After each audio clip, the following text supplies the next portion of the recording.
नमस्कार साथियों, आप सबको सादर अभिवादन। और कुछ महत्वपूर्ण अपडेट निकल कर आ रही है। मैं जल्दी आपसे उस विषय में कुछ चर्चाएं करना चाहता हूं। एक पहली जो अपडेट निकल कर आ रही है वो है वर्ग 3 के नए जो पद दिए गए हैं 7,500 पद। उसके लिए कई संशय हैं मन में कि क्या नई परीक्षा होगी, लेकिन ऐसा कुछ नहीं है। कोई नई परीक्षा नहीं होने वाली है। इसी 2020 की परीक्षा को माध्यम बनाया जाएगा उसके लिए, और बस केवल इतना होगा कि फरवरी से उस प्रक्रिया को शुरू करने की बात की जा रही है। सीधे मैं आपको बताना चाहता हूं कि वर्ग 3 की द्वितीय चरण की काउंसलिंग की बात हो रही है। इसमें नया कुछ भी नहीं है, लेकिन हमारी जो मांग है वर्ग 3 के 51,000 जो पद हैं वो मांग अभी भी जारी है और आगे भी जारी रहेगी। सरकार चाहती है कि थोड़े टुकड़े करके, जिस तरह से 2018 से 22 तक का समय उन्होंने खींचा है, इस तरह की योजनाएं उनकी है। दूसरी एक जो महत्वपूर्ण अपडेट निकल के आ रही है, बहुत सारे लोग पूछ रहे थे सवाल कि तीसरी काउंसलिंग की संभावना कैसे बनेगी।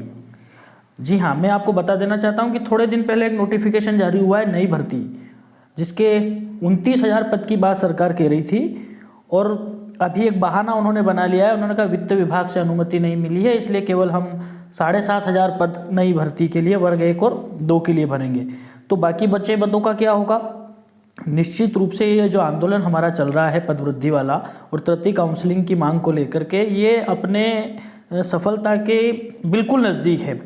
कैसे, मैं बताना चाहता हूँ आपको कि ये जो पद कम हुए हैं 29,000, ये कहीं ना कहीं तृतीय काउंसलिंग में सरकार को जोड़ना पड़ेगा, क्योंकि तीसरी काउंसलिंग और पद वृद्धि अभी सरकार के लिए एक बहुत बड़ा मुद्दा बन चुकी है, और उन्हें इस बात का एहसास हो चुका है कि आने वाले चुनाव में इसका बहुत विपरीत प्रभाव पड़ने वाला है।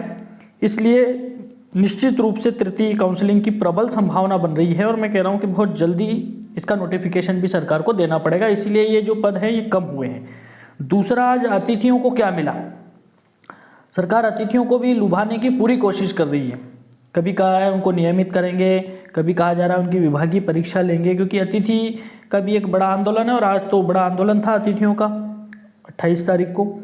तो निश्चित रूप से उससे भी सरकार कहीं ना कहीं डरी सहमी है।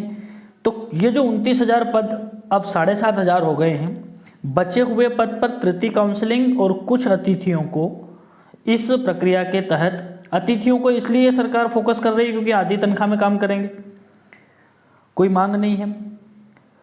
तो हो सकता है कि किसी हद तक उनका आंदोलन सफल हो, लेकिन सरकार के पास इसके पैरामीटर क्या है ये उनको बताना पड़ेगा। दूसरी एक और महत्वपूर्ण चीज़ मैं आपको बता देना चाहता हूँ। कई साथी पूछ रहे हैं कि जिन लोगों के डॉक्यूमेंट वेरिफिकेशन नहीं हो पाए हैं, क्या उनके डॉक्यूमेंट अपलोड होंगे? अगर तृतीय काउंसलिंग होती है तो निश्चित रूप से अपलोड होंगे। और अगर वे बहन भाई बहुत ज़्यादा चिंतित है तो मैं उन्हें बस यही कहना चाहूँगा कि अगर आपको लगता है तो आप DPI में जाएँ, एक अभ्यावेदन दें, हो सकता है वहाँ से कुछ चीज़ें निकल कर आए। तो ये कुछ महत्वपूर्ण जानकारी थी जो फटाफट अंदाज में मैंने आप लोगों को बीच में प्रस्तुत की, ताकि आपके मन में कोई संशय न रहे। नए पद हैं वो केवल द्वितीय चरण के लिए हैं। नई भर्ती के जो 29,000 पद कम हुए हैं, इसमें हमारी तृतीय काउंसलिंग की प्रबल संभावनाएं दिखाई दे रही है, क्योंकि सरकार पर काफ़ी दबाव है। हमारी टीम ज़मीनी स्तर पर भी काम कर रही है और सोशल मीडिया पर भी काम कर रही है।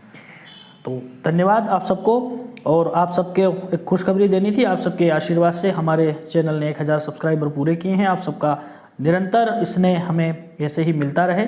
धन्यवाद।